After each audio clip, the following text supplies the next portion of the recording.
톨스토이는 19세기 러시아 문학을 대표하는 대문호입니다.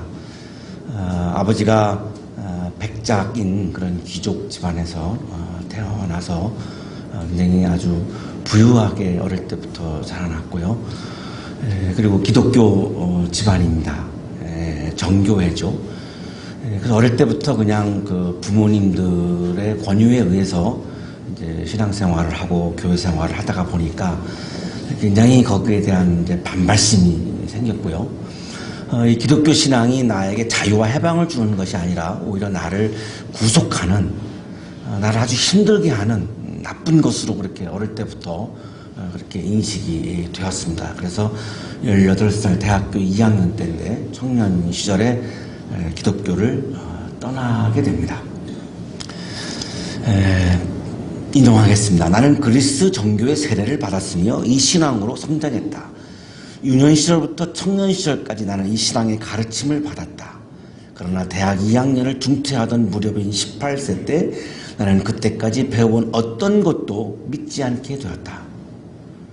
오늘날에도 우리 청년들이 어릴 때부터 집에서 모태신앙으로 자라오다가 청년 시절에 교회를 떠나는 경우가 오늘날에도 상당히 많습니다. 톨스토이 역시 그랬던 거고요.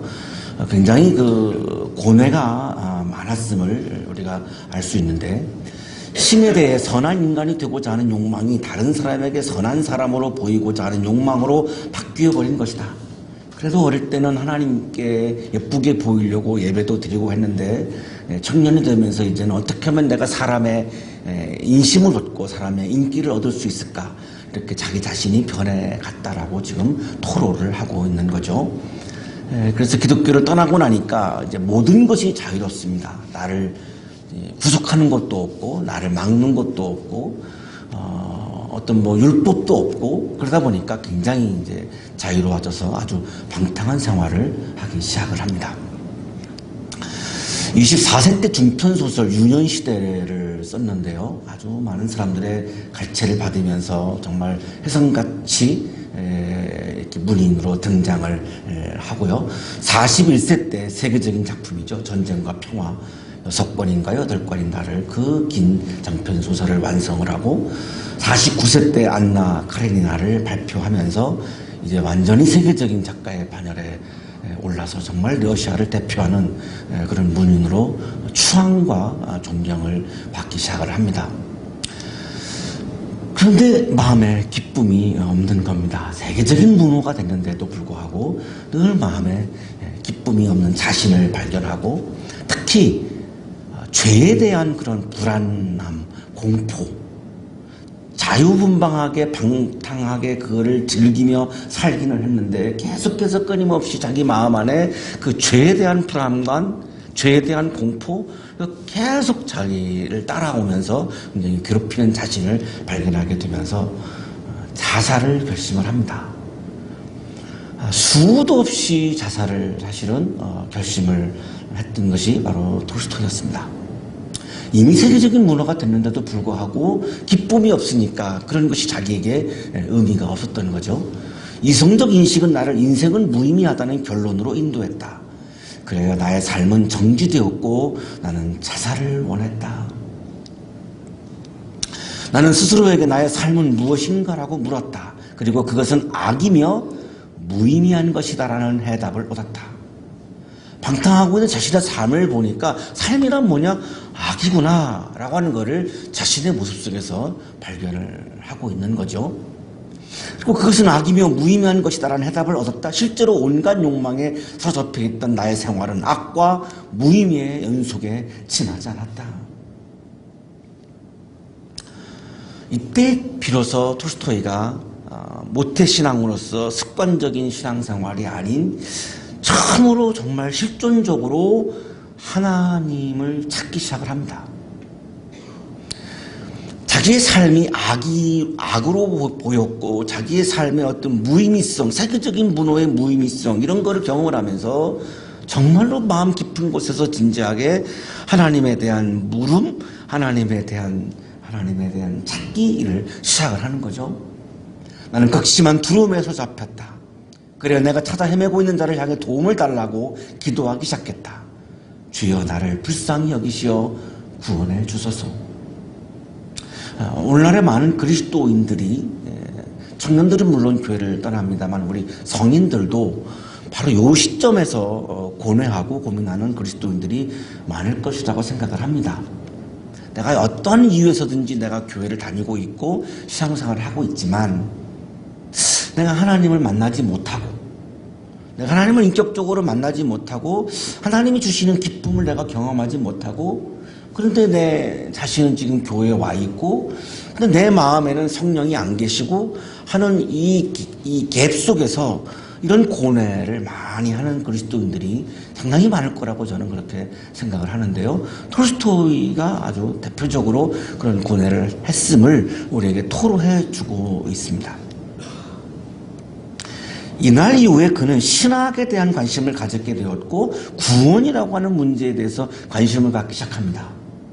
그래서 이때는 거의 종교를 연구하는 사람들 정도로 그렇게 이 사람의 인생이 그렇게 흘러가기 시작을 하는데, 문인이다 보니까 책은 글을 썼습니다만 글의 주제가 다 신앙과 관련된 문학작품을 쓰기 시작합니다. 물론 부활도 마찬가지입니다만 54세 때 참회록을 발표하는데요. 참회를 통해서 이 톨스토이가 하나님을 만나는 경험을 합니다. 그때 자신의 마음속에 죄에 대한 공포가 사라지고 처음으로 안식이라는 것을 경험을 합니다. 이게 안식이었구나. 성경에서 그렇게 수도 없이 말하는 안식이 이런 게 안식이었구나. 이런 게 구원이었구나. 이런 것이 하나님 나라였구나. 이때 참회록을 쓰고 나서 톨스토이가 처음으로 이거를 경험을 하게 됩니다. 신을 찾으며 살라. 그러면 신이 없는 삶은 사라질 것이다. 나는 불현듯 이것을 깨달았다. 그러자 나의 내부와 주위의 모든 것들이 어느 때보다 밝게 빛나기 시작했다. 그리고 이 빛은 더 이상 나를 버리는 일이 없었다. 그래서 농촌으로 내려가서 밭을 일구고 농사를 지으면서 기도하고 그리고 글을 쓰는 생활을 하기 시작을 합니다. 이 참회를 통해서 하나님을 경험한 이후에 56세 때죠. 나의 신앙은 무엇인고를 발표하고요. 57세 때 사랑이 있는 곳에 신이 있다를 발표합니다. 우리 교회 성찬식 때 부르는 사랑의 나눔에 있는 가사가 바로 이 주제이죠. 66세 때 하나님 나라는 당신 안에 있다를 발표하는데요. 그 책의 핵심 주제가 삶에서 가장 중요한 것은, 인간의 삶에서 가장 중요한 것은 하나님의 나라를 이루는 것을 돕는 일이다 라고 그렇게 결론을 내리면서 깊이 신앙의 세계에 이렇게 빨려 들어갑니다. 그러고 나서 자기가 몸담고 있는 러시아 정교회를 보니까 의식은 정말로 진지하고 또 이 상징물들도 굉장히 많고요. 그런데 불구하고 이 사람들에 대해서, 백성들에 대해서, 시민들에 대해서, 민중들에 대해서 교회가 전혀 관심이 없다라고 하는 것을 발견하기 시작합니다. 그리고 그것을 글로 비판하기 시작합니다. 73세 때에 러시아 정교에서 파문을 당합니다. 그래서 러시아 정교로부터 사실 쫓겨나는 거죠. 너무 교회를 비판했다는 겁니다. 톨스토이의 고백인데요. 나는 지난 55년을 살아오는 동안 약 15년을 빼놓고는 기쁨이나 행복이나 안식을 알지 못하고 살았다. 아주 어린 시절, 갓난아기부터 해서 어린 시절에는 그냥 못 모르고 기뻐했는데 청소년기 때 와서부터 기쁨을 몰랐다. 내가 18살 되던 해 한 친구가 내게 찾아와서 신이 인간을 만든 것이 아니라 인간이 신을 만들었다고 설득했고, 그 설득에 매료되어 기독교를 버리기로 결심했다. 종교는 포기하는 것이 자유라고 생각했다. 종교를 포기하는 것이 안식이라고 생각했다. 나에게 종교가 속박처럼 느껴졌기 때문이다. 그러나 이제 내 나이 55살. 나는 신앙의 품으로 돌아왔다. 참회록을 쓰면서 돌아온 거죠. 이것은 단순히 종교로 돌아오는 것이 아니라 그리스도께로 돌아온 것이다. 그리고 그리스도 안에서 나는 생애 처음으로 진정한 안식을 발견했다. 이거를 다르게 말하면 나는 교회로 돌아오는 것이 아니라 그리스도에게로 돌아오는 것이다 라고 말할 수도 있을 것입니다. 교회라고 하는 기관이로 내가 돌아오는 것이 아니라 나의 마음이, 나의 존재가, 나의 삶의 방향이, 나의 매일 일상의 삶이 나의 세계로부터 이제는 예수 그리스도의 세계로 전환했다라고 하는 그런 고백이죠. 이것을 우리는 회개라고 부르고 참회라고 부릅니다. 나 중심의 세계에서 예수 그리스도의 중심의 세계로 나의 삶을 전환하는 것, 이것이 메타노이아라고 하는 회개의 의미입니다. 오늘 성서 일과는 느헤미야 말씀인데요. 이 느헤미야 말씀은 히브리인들이 바벨론에 끌려가서 노예로 살다가 바벨론이 페르시아한테 망하니까 고레스 왕 페르시아 왕이 히브리인들을 돌려보내 주어서 고향 예루살렘으로 돌아옵니다.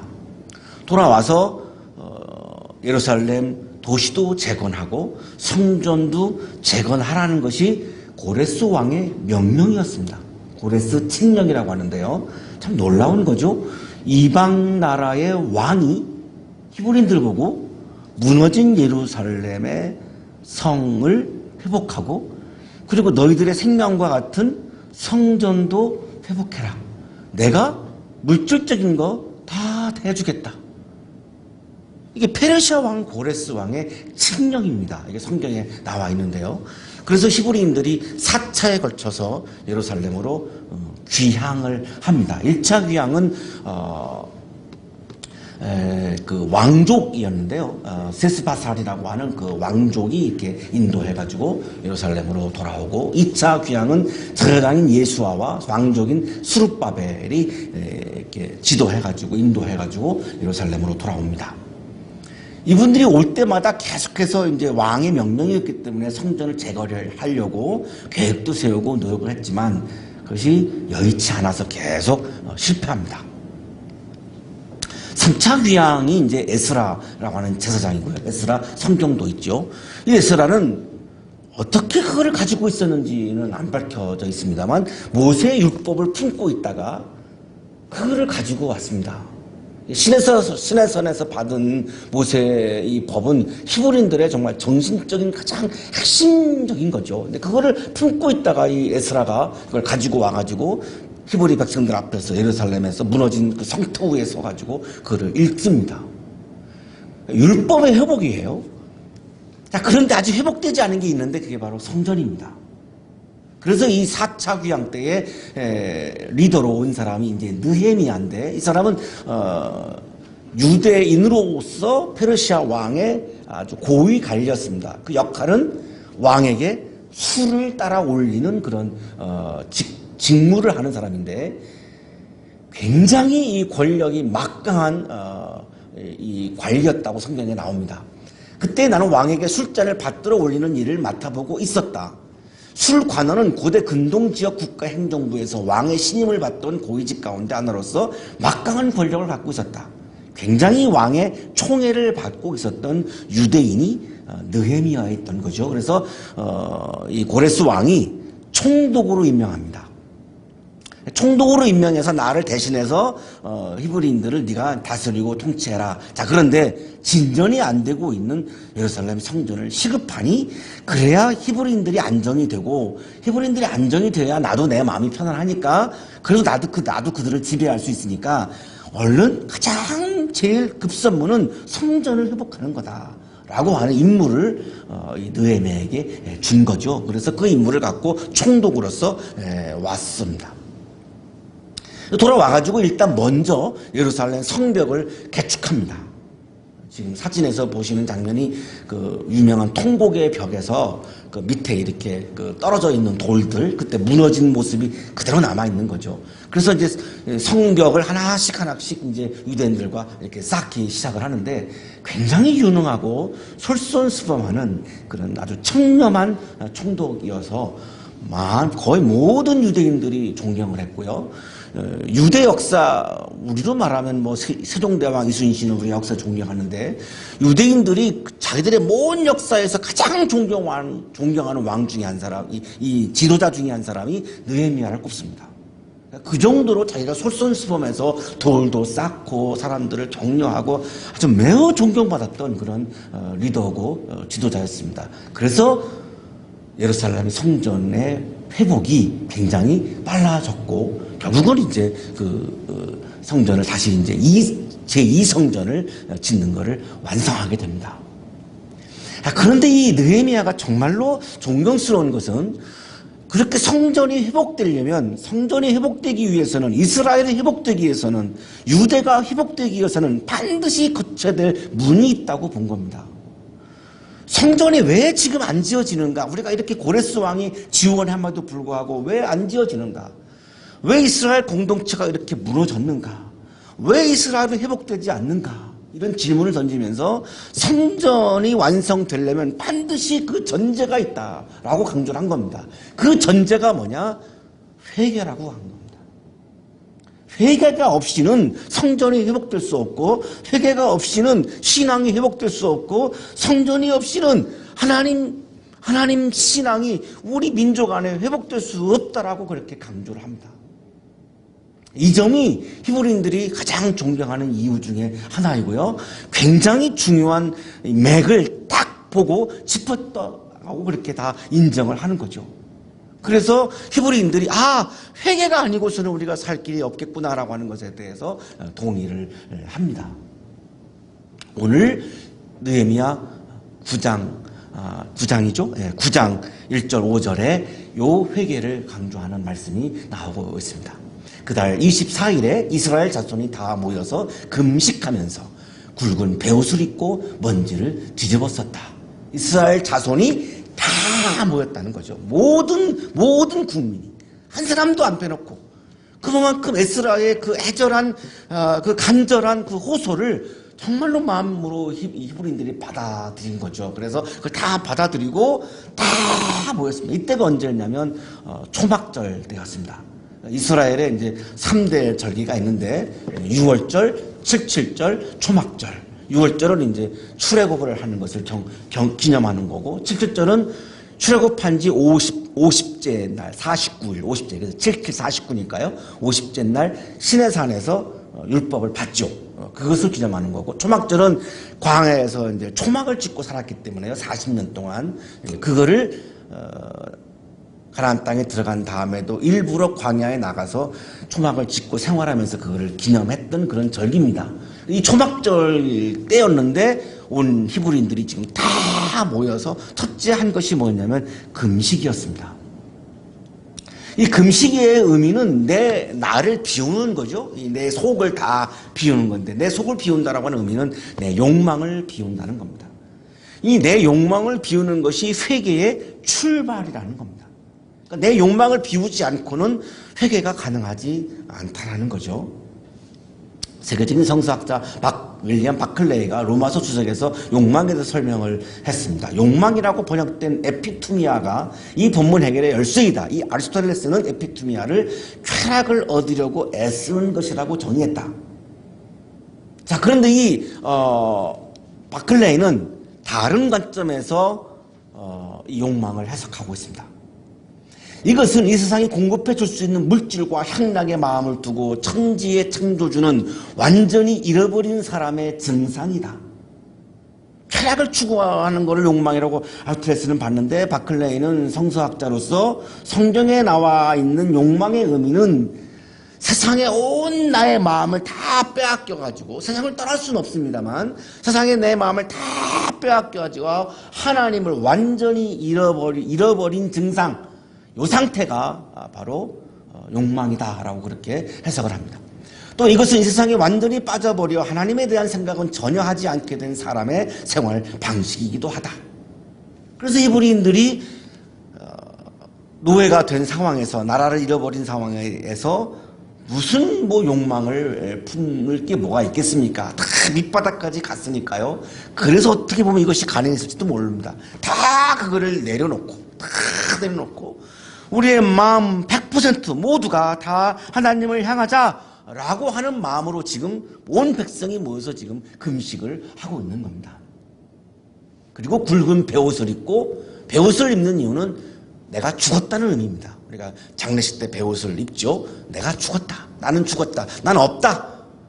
난 아무것도 없어. 라고 하는 그런 고백이죠. 그리고 먼지를 뒤집어 썼습니다. 오늘 우리가 재를 가지고 안수를 하는데요. 이렇게 재를 뒤집어 썼습니다. 이 재를 뒤집어 쓰는 게 뭐냐면 그 회개를 상징하는, 구약시대 때부터 욥을 비롯해서 모두가 회개를 상징하는 그런 모습인데요. 그래서 이렇게 먼지와 재를 뒤집어 쓴 거죠. 자, 그리고 나서 자신들의 허물과 조상의 죄를 자백하기 시작합니다. 회개의 차원이 지금 단계적으로 가고 있는 거죠. 첫 번째는 이제 금식을 했고요. 두 번째 단계에 가서는 내 죄를 고백한 겁니다. 그러니까 회개가 그냥 단순하게 그냥 한꺼번에 일어나는 것이 아니라 지금 이렇게 단계적으로 일어나고 있음을 지금 우리들에게 보여주고 있는데요. 내 죄를 내 스스로 고백한다라고 하는 것이, 이것이 쉽지 않습니다. 내 죄를 내가 인정하는 것도 사실 쉽지 않죠. 그런데 온 히브리인들이 그 예루살렘 무너진 성터에 다 모여가지고 지금 사람들이 다 듣는데도 불구하고 다 각자 자기의 죄를 막 고백을 하기 시작을 하는 거죠. 창피한 것도 없고 부끄러운 것도 없이. 다른 사람의 죄를 지적하는 것은 정죄고, 스스로 자신의 죄를 지적하는 것이 바로 회개입니다. 내가 내 스스로 내 죄를 내가 지적을 하는 거죠. 지금 히브리인들이 지금 이거를 하고 있는 거죠. 자, 그리고 나서 세 번째 단계가 3절에 나오는데요. 주 하나님께 경배하였다. 이 경배했다라고 하는 말씀은 이제 예배를 드렸다는 의미입니다. 금식하고 죄를 고백하고, 그리고 지금 하나님을 높이며 하나님 앞에 무릎을 꿇고 절을 하면서 지금 예배를 드리고 있는 겁니다. 이게 지금 회개의 과정입니다.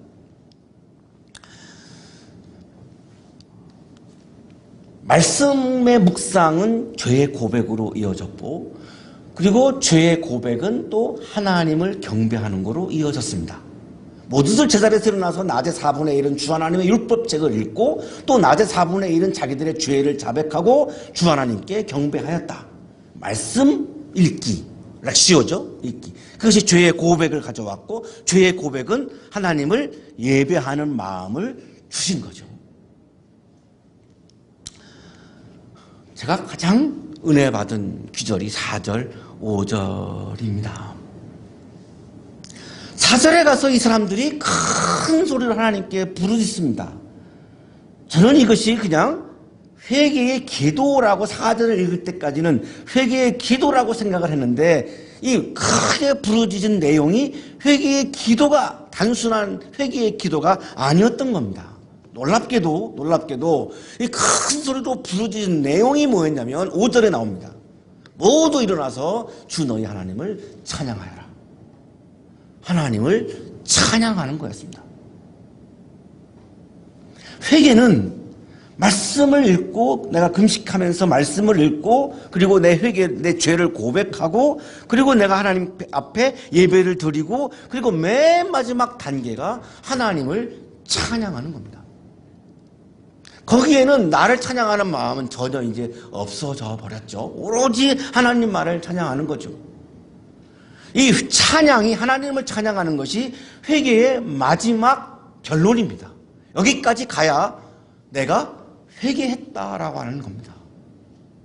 그래야 톨스토이처럼 회개 후에 찾아오는, 참회 후에 찾아오는 진정한 구원의 기쁨과 안식과 그 하나님 나라의 기쁨을 내가 경험할 수 있게 되는 거죠.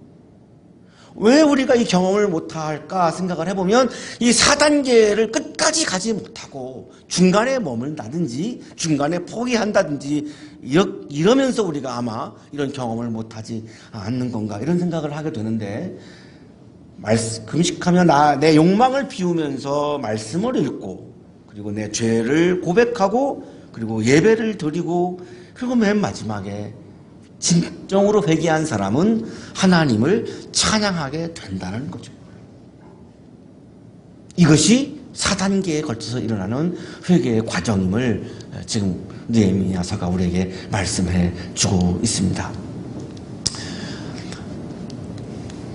나의 주인이신 하나님을 찬양함으로 나의 세계로부터 주님의 세계로 삶의 방향을 전환하는 것.